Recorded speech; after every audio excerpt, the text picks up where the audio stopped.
In today's video, we're going to take a look at the G.I. Joe Haslab Skystriker. We'll do a play test and review, going over the history, unboxing and figures, assembly and stickers, parachute tests, ground vehicles, tow hook and swing wings, stand and blast effects, then give our final thoughts and look at an air battle.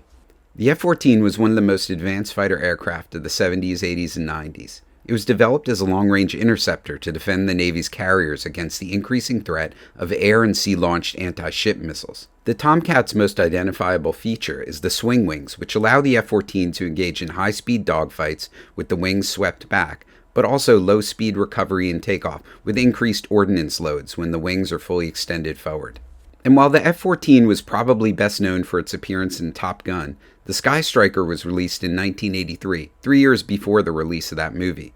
The designers of G.I. Joe knew the Tomcat was the premier fighter of its day, and just like the U.S. Navy, G.I. Joe would need an amazing fighter to defend its soldiers and eventually to defend their own aircraft carrier when the USS Flag was released. Now in 2022 and 2023, it's exciting to get an updated release of the Skystriker with some new functionality, new equipment, and new figures. So let's jump in and take a look at this new toy. So it's finally here, the Haslab Skystriker. Came in a giant box. I got two of them. Opened up the box, and it's really nice how you can pull things apart. They've got little handles, lets you pull out the main box of the Skystriker, and then things are all in separate little bits. The back of the Skystriker box and sides have lots of cool detail, like the old school boxes from the original toys from the 80s. And the cover art's really nice, really beautiful, like the original box. And then when you open that up, there's really just the body of the Skystriker. The wings are separate, and there's just the engines, which those have to be inserted. You can see it looks really nice. The plastic is kind of flexible, but feels really strong, really smooth. And the panel lines are nice and deep, so those read really well. The rest of the box, like I said, has just the bits thrown in. Like there's one of the tow vehicles, and then you can see the carded figures kind of nicely stacked in like kind of a cool way using the cardboard so that things don't get bent. And there's the stand just stuck in there. And there's the tow vehicle with the tow bar that locks into the plane or the fuel. There's the fuel truck that it can pull. And the rest is mostly just these bags, like paper bags, just filled with all the bits, like all the missiles, all the fire effects, like from the missiles or the cannons shooting. And, you just have to rip those open and pour all that out. It's really nice that you don't have to put stickers on these missiles.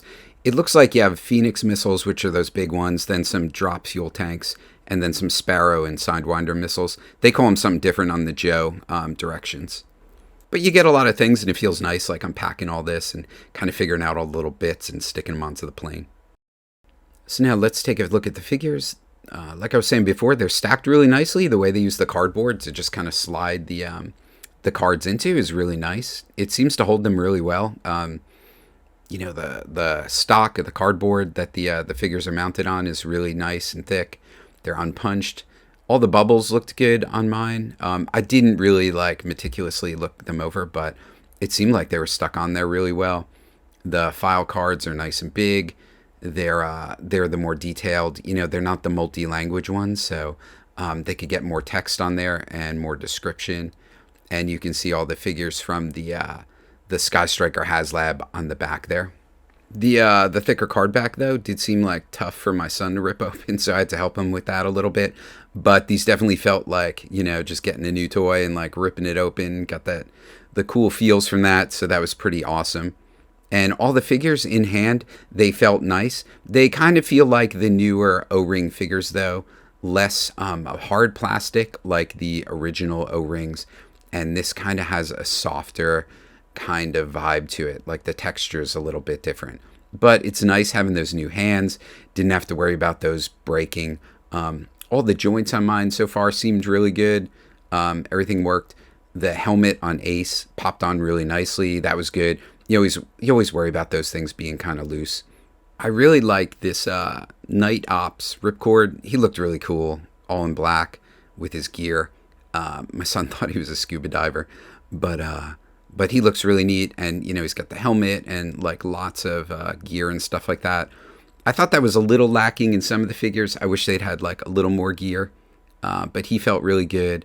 I also like the Scarlet a lot. I really think it's cool to have like another character like Scarlet in that same suit that Ace wears, because I just have Ace piloting and then Scarlet as the Rio in the back seat, and it matches up really well, I think.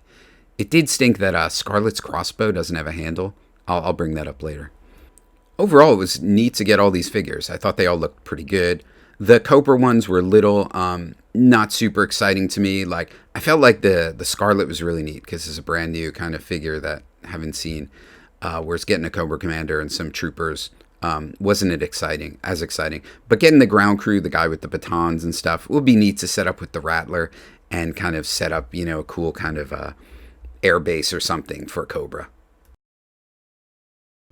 As far as assembly, the directions are pretty straightforward, popping in the panels. The only thing you really have to do is pop in the wings, which can be kind of a pain. Definitely make sure that you push them all the way in, because I've seen a couple people where they haven't, fully seated it and it leaves kind of a gap there. But it's kind of tough with the swing wing action while pushing in the wing. The seats come with the parachutes pre-packed, I guess, which, is kind of neat. I could see some people never opening those ever. But we ended up opening them and trying them out. The seats just kind of pop into the cockpit, and you can see some of the controls in there. There's a control stick, some side controls, and the dashboard has some controls, which is kind of neat.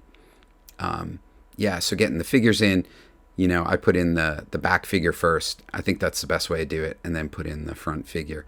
And you can remove that front windshield part of the canopy, which gives you better access to that front area when you're trying to seat that guy in, and then just pop it shut. The engines are separate, so you got to pop those into place. That's pretty easy. Just make sure you line up that tab on the top of the engine with the slot in the jet, or it's not going to fit in there. But I'm really excited that these are separate, so you can do ground crew support stuff and like pull the engines and work on those, and like do maintenance and things like that. You'll see some pictures of that later on. And then the sticker sheet, or like, feels like a giant decal sheet from model kits from the 80s. Just tons of stripes and different markings. So it's cool. I really like the Tomcat one, which is from back in the day. I think that was one of Grumman's things, or like at least patches that the crew would wear. I think all these other ones are kind of made up. I wish they'd done the Jolly Roger one. That's my favorite F-14 Tomcat marking. You could see in the video at the beginning when I was going over the history. But I guess they didn't want to license that stuff. The stickers might take a while for you to do, but, I just took my time and put them down slowly. There's definitely so much choice that you can run into analysis paralysis, but because there's the two different tail types, on the black tail, I put the original kind of sticker, and then I went with the Tomcat one on the white, because I wanted to have that kind of like realistic F-14 look. And I also did that for the inlet sticker. I thought it was really cool. And now let's talk about the parachutes. This has got to be one of my favorite parts of this toy. I was so excited to get this. I never had a Skystriker. This is my first Skystriker. So getting the parachute seats, I was so excited to go up on the roof and throw them off to my son. So, we went out there, and the first toss went a little off course, smashing the fence, and Ace lost his helmet. But that second toss with Scarlet, I think worked really well. The parachutes are nice. The fabric is a really nice quality. I think they're a little undersized, though. Even if they deploy really nicely, they still fall like pretty quickly, and you'd want them to fall a little bit more slowly. But here I got some captures in slow motion, and it looks really nice when they deploy. Like there, you can see the chute opens nicely. The string's really nice. The printing of the Skystriker symbol on the parachute itself looks good, and the way it connects to the seat is really good. And for the most part, they stay in their seats. Like using that back peg. Oh, there she got Scarlet's leg got caught up in the one of the ropes for the parachute and didn't deploy that well. But yeah, they stay in their seats, and I think it's such an awesome play function. I remember as a kid, just having those green army men that would come with the parachute, the really cheap parachutes, and throwing those up, and the other G.I. Joe parachutes. So here's a short drop, but this one's pretty fun too, and perfect deployment. Scarlet is fine and ready to be recovered. Bring in the Tomahawk and pick her up. Here's how I folded it up, just if people are curious. That was always a thing when you were a kid. Like, how do you roll up your parachutes so they don't rip because they were the cheap plastic, but also so that they'll unfurl enough. You don't want to do it too tight, or else they won't unfurl when you throw them up. So the back of the seat, it pops off. You just got to squeeze it. I'm having a little bit of trouble here, but pretty much just got to rip it off. And then you can see all the strings go to that. It sort of looks like some sewn kind of piece that goes around like a stud at the top of the seat. And it does a good job of holding in the parachute. So the parachute itself, I just like rolled it down and then just like put the string around it kind of tight and then just kind of jam it into the seat. When you want to deploy the parachute, the way I'm putting this tab on, you'll reverse that so it's pointed up. And then the strings come out of the seat. But when it's in the seat, you want it down like that. And so I just kind of jammed it in there, and it all fits pretty good. They did a good job of unlike, like you buy a camping tent, you'll never get it back in the original bag. This works pretty good. And here's a side-by-side of, it's like one of those, I think, mail-away G.I. Joe parachutes. So you can see how much bigger that is, compared to the newer Skystriker. The material is obviously like way better, but surface area, it's like way bigger parachute. So, ends up with a slower descent. So one of the really exciting things about this Haslab was getting some ground vehicles. So a fuel truck or cart, and then a little tow vehicle. The tow vehicle pops into the Skystriker in the same spot where it has that kind of like guidance pod. So you got to remove that so you can put the hook thing or whatever into that hole. But then it pulls it pretty well. It's kind of like the one that came with the USS Flag. Here's a side-by-side with the Flag vehicles that I have. You can see the tow vehicle from the original Flag is like way wider and beefier, and the same with the fuel truck. It's like they just scaled them down width-wise. I don't have the tow hook for the original tow vehicle, but it's nice to see them side-by-side. These just feel like a little emaciated when you see them next to each other, but it does the job. It could pull it around the runway, and the fueling thing like pops into the side. It's nice that you remove that panel, and then you can get access to that. So there they are on the deck of the Flag.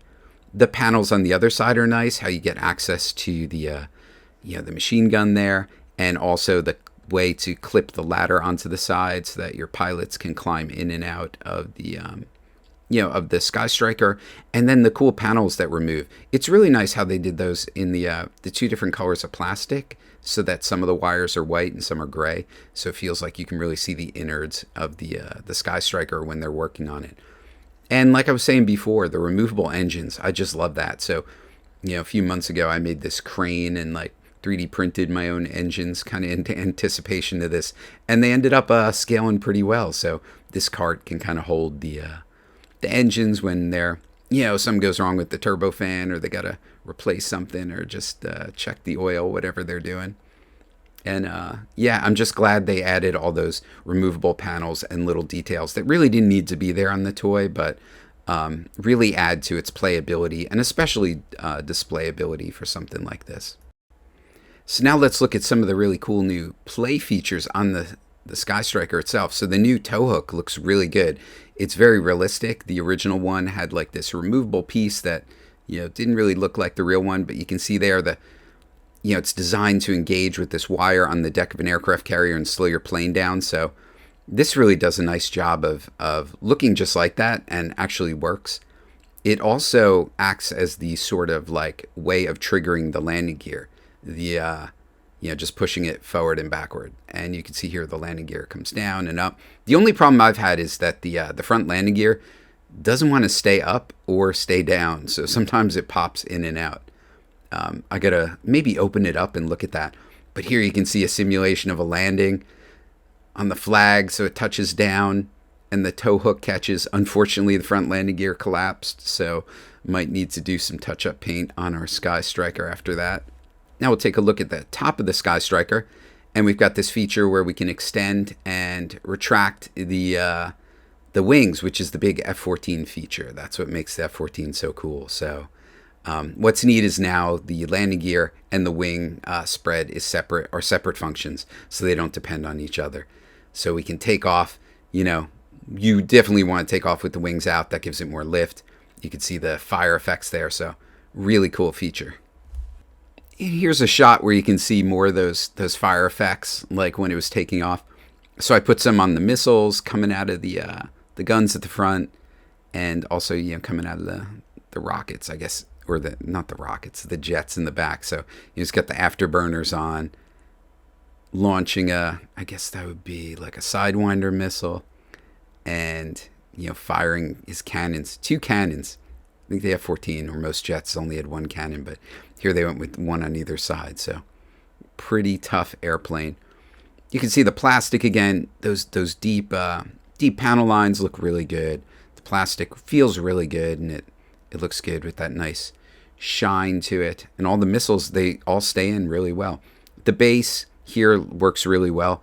It's really fun to kind of like try different angles, spreading the wings, having the landing gear up and down, and the stand allows for all that and holds it really well. Your Skystriker doesn't feel like it's going to fall or topple over. Here I've got it on this turntable, and it feels really solid, but just a beautiful toy. I mean, look at it, with the 4 Phoenix missiles, a couple of Sidewinders, a couple Sparrow missiles.